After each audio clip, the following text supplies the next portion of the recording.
వరంగల్ పశ్చిమ నియోజకవర్గాన్ని అన్ని రంగాల్లో సమగ్ర అభివృద్ధి లక్ష్యంగా ముందుకు సాగుతున్నామని వరంగల్ పశ్చిమ నియోజకవర్గ శాసన సభ్యులు శ్రీ నాయని రాజేందర్ రెడ్డి తెలిపారు. సోమవారం రోజున 48, 49 డివిజన్ల పరిధిలో సుమారు 9.37 కోట్ల విలువైన అభివృద్ధి పనులను రాష్ట్ర హజ్ కమిటీ చైర్మన్ కుసూర్ పాషా, హనుమకొండ జిల్లా కలెక్టర్ చాహద్ బాజ్పాయిలతో శంకుస్థాపన చేశారు. ఈ కార్యక్రమంలో కార్పొరేటర్లు మానస రాంప్రసాద్, సత్రాజ్ బేగం, మాజీ కార్పొరేటర్ అబూబకర్, సీనియర్ నాయకులు అమర్, కట్టా రఘుపాల్ రెడ్డి, మట్టిడ కుమార్, డివిజన్ అధ్యక్షులు సింగరపు రవిప్రసాద్, మల్లారెడ్డి తదితరులు అధికారులు పాల్గొన్నారు.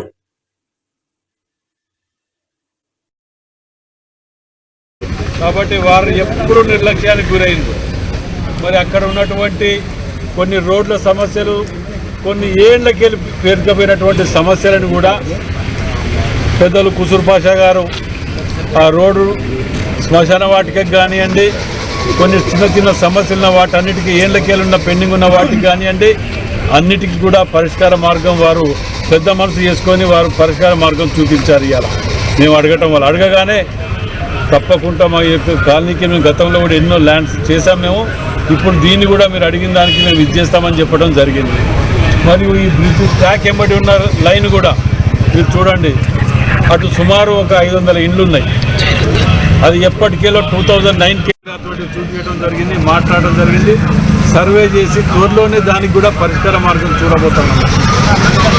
ఏ సమస్య ఎక్కడ ఉన్నా దేని గురించి అయినా ప్రతి సమస్యని పరిష్కారం చేయటానికి ఇప్పుడు మాకేమి ఎలక్షన్ లేవు. గెలిచిన తెల్లారికెళ్ళి మేము ప్రజాక్షేత్రంలో ఉన్నాం, ప్రజలనే తిప్పుకుంటున్నాం, సమస్య ప్రతిదీ వెతుక్కుంటూ పోయినాం. ఎవరో ఏదో తీర్తారనో, సమస్య పరిష్కారం కాలేదనో ఆ సమస్యలు చూసి ఎన్నడూ కూడా పారిపోలేదు. ఇవాళ కాజీపేట, యావత్ కాజీపేటనే నిర్లక్ష్యానికి గురైందనేది మనందరికీ తెలిసిన విషయమే. రేపు రాబోయే 10వ తారీఖు 11వ తారీఖు కూడా హెల్త్ మినిస్టర్ని తీసుకొస్తున్నాం, దామోదర్ రాజనరసింహ గారిని. 1 నుంచి 2 రోజులు ఇవాళ వారు ఇక్కడనే ఉండి కాజీపేటకు 30 బెడ్ల ఆసుపత్రిని కూడా అడిగటానికి మేము ప్రయత్నం చేస్తున్నాం. వారు ఇవ్వటానికి కూడా సుముఖంగా ఉన్నారు. వారు కూడా ఇక బస్టాండ్, కాజీపేట బస్టాండ్ గురించి మీకు తెలుసు, ఆల్రెడీ జాగా వచ్చేసింది మనకు. దానికి ఆల్టర్నేట్ ల్యాండ్ ఇవ్వమని వాళ్ళు రైల్వే వారికి కోరటం జరిగింది. ఆ ల్యాండ్ కూడా ఇవ్వటం జరుగుతున్నది. మేము అనేది ఒకటే, ప్రజలకు విజ్ఞప్తి చేస్తున్నా, మళ్ళా దొంగలాలు ముఠాలు తిరుగుతున్నాయి. వారు కేవలం మీరు ఏం చేసిండ్రు అని అడిగితే చెప్పుకోవటానికి ఏది లేదు, చెప్పడానికి ఉండదు కూడా. కేవలం ఉద్యమం అంటారు, లేదంటే ఇంకోటి టెంపో క్రియేట్ చేస్తా అంటారు, లేకపోతే ప్రాంతీయతత్వం అంటారు, లేకపోతే కులాలు మతాలు అంటాడు. వీటిని నమ్మకండి దయచేసి. మీకు ఎవరైతే అభివృద్ధి చేస్తారో వారు మాత్రమే ఓటు అడిగే హక్కు ఉంటుంది, వారికి మాత్రమే మీరు అండగా నిలవండి.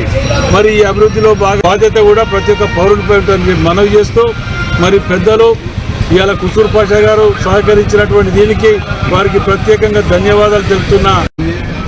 కుసూర్ పాషా గారు, చైర్మన్ గారు మరియు కార్పొరేటర్లు అభివృద్ధిలో భాగంగా 10 కోట్ల రూపాయలు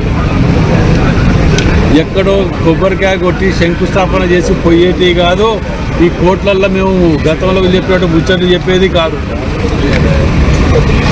వీటన్నిటికీ కూడా ఇవాళ మేము